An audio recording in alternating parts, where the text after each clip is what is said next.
picture this Mom-Pal Trail in Bel Air, Maryland. Beautiful summer evening, the kind of place you get away from it all. Oh, yeah. Birds are singing, leaves, rustling, peaceful vibe, right? But then August 5th, 2023, that peacefulness, gone, completely shattered when they found the body of 37-year-old Rachel Morin. Such a stark contrast, isn't it? The serenity of the trail and then this brutal crime. And what makes this case even more unsettling is that this wasn't just some random act of violence. This was targeted vicious. Yeah. And it sent shockwaves through the entire community. It really did. Yeah. Rachel was a mother of 5, a beloved member of the community. And even before they found her body, just her disappearance alone was enough to put everyone on edge. But then discovering her body, well, that just amplified the fear and grief that everyone was feeling. And to make things worse, initially there were no leads. Investigators were doing everything they could, combing the scene, talking to anyone who might have seen something, collecting DNA evidence. But for a while, it seemed like they were hitting dead end after dead end. And that kind of uncertainty, it's incredibly unsettling for a community that's already on edge. Absolutely. It's like this cloud hanging over everything, right? That feeling of not knowing. So what was the turning point? When did things finally start to move forward in the investigation? It all came down to DNA evidence, but not in the way you might think. The DNA from the crime scene, it was linked to a home invasion in Los Angeles. Wait, Los Angeles. We're talking about 2 completely different states here. How did they even connect those 2 cases? It's pretty amazing, actually. So in that Los Angeles case, a young girl had been brutally assaulted. Thankfully, she survived. And the police were able to get DNA evidence from the scene. When they ran that DNA through the national databases, guess what? It matched the sample from Rachel's murder. Wow, so they had a DNA match connecting 2 violent crimes thousands of miles apart. That's huge.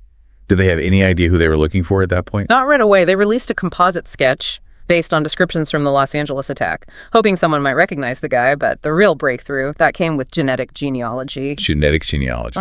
Okay, that sounds familiar. I feel like I've heard about that being used in other cases, but can you remind me how it works? Of course. So basically what you're doing is comparing the unknown DNA to samples in public genealogy databases, looking for potential relatives of the suspect. It doesn't matter how distant the relation is.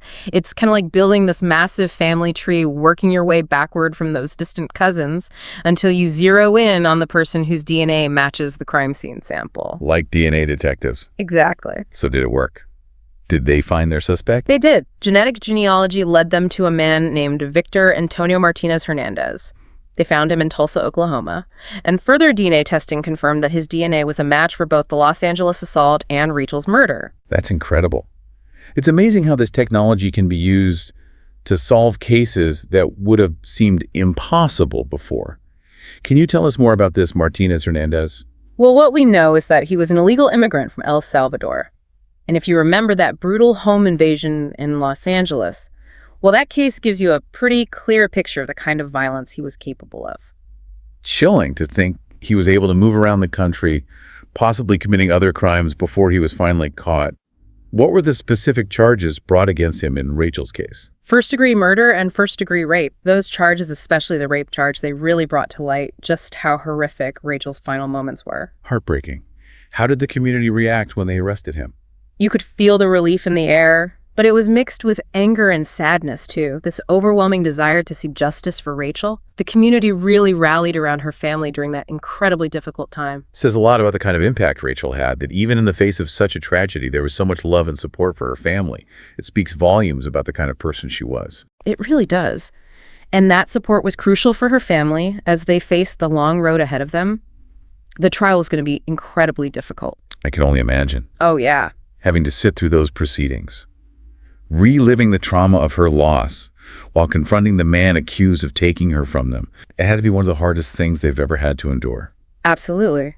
But their strength and determination to see justice done, truly remarkable. They were there for every single hearing, every day of the trial, showing unwavering support for Rachel and demanding accountability for her murder. That takes immense courage. Can you walk us through the prosecution's case against Martinez Hernandez? What kind of evidence did they present?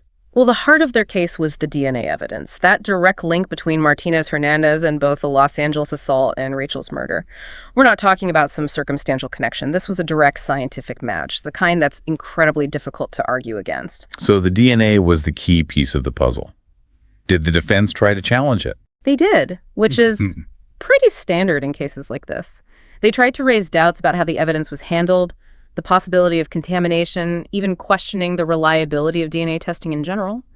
But in the end, their arguments just weren't strong enough to overcome the weight of the scientific evidence. It does sound like the prosecution had a very strong case. Was there anything else they presented besides the DNA? Yes, they also had witness testimony. People who had seen Martinez Hernandez near the Ma and Pa trail around the time Rachel disappeared. They came forward to share what they saw. And while eyewitness testimony can sometimes be unreliable in this case, it helped to support the DNA evidence and paint a clearer picture of what happened that day. So they had the scientific evidence from the DNA and eyewitness accounts placing him at the scene. It seems pretty solid. Did the defense offer any alternative theories?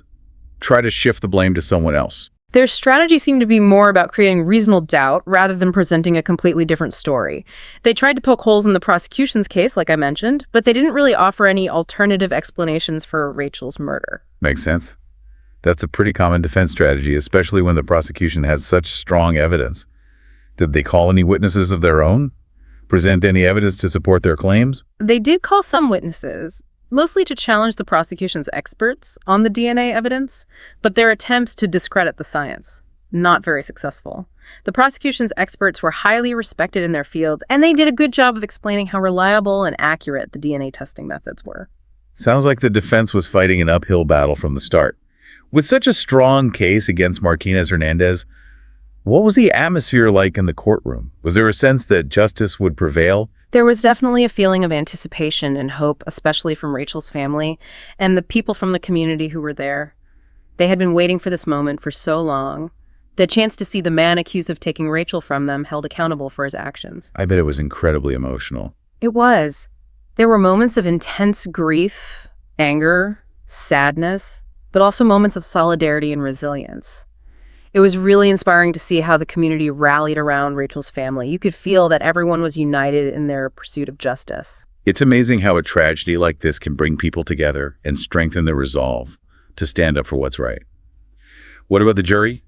Did you get a sense of how they were reacting to the evidence and the testimony? It's always hard to read a jury, but there were definitely times when you could see them react to certain pieces of evidence, especially the DNA evidence and the heartbreaking testimony from Rachel's family.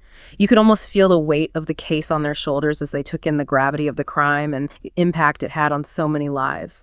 Being a juror in a case like this must be an incredible responsibility. They're not just deciding the fate of the defendant. They're also, in a way, providing closure for the victim's family and the community. Did the jury deliberate for a long time? They did, several days, which isn't unusual for a complex murder trial. They had to go over all the evidence, weigh the arguments from both sides, and come to a unanimous decision. It's a process that requires a lot of thought, careful discussion, and introspection. I can imagine how tense those few days must have been for everyone waiting for the verdict, especially for Rachel's family. Yeah. That pivotal moment of truth where they finally learn whether or not justice will be served. Absolutely. It's the culmination of months, sometimes even years of investigation, legal proceedings, emotional turmoil. And in this case, the wait was worth it. So what was the verdict? After days of deliberation, the jury came back with a guilty verdict on all counts: first-degree murder and first-degree rape. I can only imagine the reaction in the courtroom. Oh, it was a wave of emotion. Gasps, sobs from Rachel's family and supporters as the verdict was read.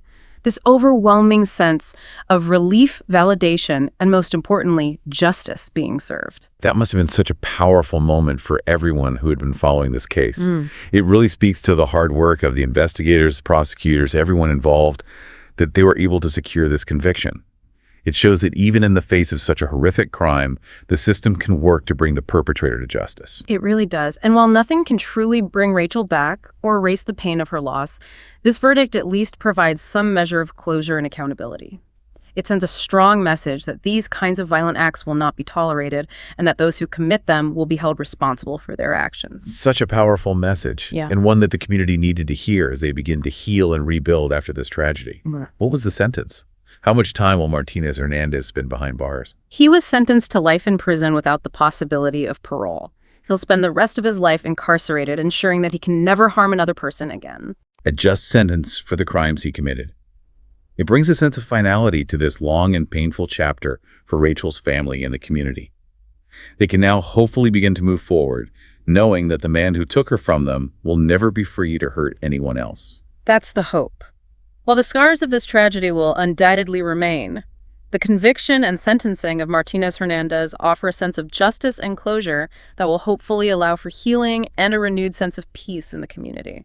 It's remarkable how this case, which started with so much uncertainty and fear, was ultimately solved through a combination of traditional investigative techniques and cutting-edge science like genetic genealogy. It really speaks to the dedication of law enforcement, the incredible advances in forensic technology, and the power of collaboration across different jurisdictions. This case is proof that even in the most complex and challenging cases, justice can and does prevail. And that's where we'll leave it for today. But join us next time for part 2 of our deep dive into the Rachel Morin case, where we'll delve deeper into the trial, the evidence presented, and the impact this case had on the community. It's a story you won't want to miss, so be sure to tune in. It really makes you think about how far we've come in terms of forensic technology. Oh, yeah. And how it played such a crucial role in bringing Rachel's killer to justice. I mean, this case really highlights the potential of genetic genealogy as a tool to solve crimes, especially those that might have otherwise remained unsolved. Absolutely. It's a game changer, no doubt about it. But it also raises some important questions about privacy and consent. I mean, think about it. These databases were originally created for genealogy research, not criminal investigations. That's a really good point. It's a powerful tool, no question. But like any powerful tool, it needs to be used responsibly and ethically. It seems like we're constantly trying to find that balance between solving crimes and safeguarding individual privacy. It's a conversation we need to be having as a society, especially as this technology becomes more commonplace in law enforcement. Absolutely. And it's not just about the individuals whose DNA is in these databases, it's about their relatives too. Yeah. They never consented to having their genetic information used this way. That's true. It's a complicated issue. But in Rachel's case, it feels like the benefits outweighed those concerns. We're talking about a violent criminal who might have gone on to harm other people if he hadn't been caught. I agree. And it's important to remember that in most cases, law enforcement agencies have to obtain warrants before they can even access these databases. It's not just a free-for-all. There are legal safeguards in place to try and prevent misuse. That's good to know. So it really comes down to finding that balance, like you said. Yeah. Taking a step back from the specifics of this case. What does Rachel's story tell us about the broader issue of violence against women?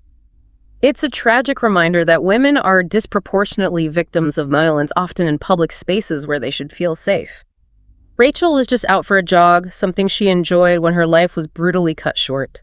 It's a harsh reality, and it's hard to accept. It really emphasizes the need for continued awareness, education, and systemic changes to address the root causes of this violence and create a world where women can truly feel safe. I couldn't agree more. Rachel's case, as horrific as it was, has sparked important conversations about community safety, personal responsibility, and the role we all play in looking out for each other. It's about creating a culture of respect, empathy, and accountability, challenging those harmful norms and behaviors that perpetuate this violence. It's a collective effort, and it starts with each and every one of us. Well said. We all have a responsibility to speak out against violence, support survivors, and work towards a future where tragedies like Rachel's are no longer the norm. A future worth fighting for, that's for sure. Rachel's story, as tragic as it is, ultimately reminds us of the importance of resilience, the power of hope, and the unwavering pursuit of justice. And as we reflect on this case, I think it's worth asking ourselves, what steps can we take both individually and collectively to create a safer and more just world for everyone? What kind of legacy do we want to leave behind? Those are powerful questions to think about. Thank you for joining us on this deep dive into the Rachel Morin case. It's been a heavy but important conversation. And to our listeners, we encourage you to continue exploring these issues, engage in thoughtful dialogue, and work towards a future where justice and passion prevail. Yeah, it really does make you think, doesn't it, about how much forensic technology has advanced. For sure. And the role it played in this case. Bringing Rachel's killer to justice. I mean, without it, who knows? This case might still be unsolved. It's incredible, right? Like you said before, genetic genealogy, it's a game changer. Yeah. But it also brings up those ethical concerns. Right. Privacy consent. I mean, these databases weren't intended for this. Exactly. They were for family history research, not catching criminals. It's almost like we're in uncharted territory here, trying to figure out how to use this technology responsibly. We are. It's this balancing act between solving crimes and protecting people's privacy. And it's a conversation we need to have as a society. Yeah. Because this technology isn't going away anytime soon. Absolutely. And it's not just about the people whose DNA is in the databases, it's about their families too. Their genetic information is being used without their knowledge or consent. It's a tough situation. But in this case, with Rachel's murder, It feels like finding her killer outweighed those concerns. I think so too. We're talking about a violent criminal who could have harmed others. And it's not like law enforcement has free rein with these databases either. No, not at all. They have to go through the proper legal channels, obtain warrants. It's not a free-for-all. There are safeguards in place. That's reassuring to know.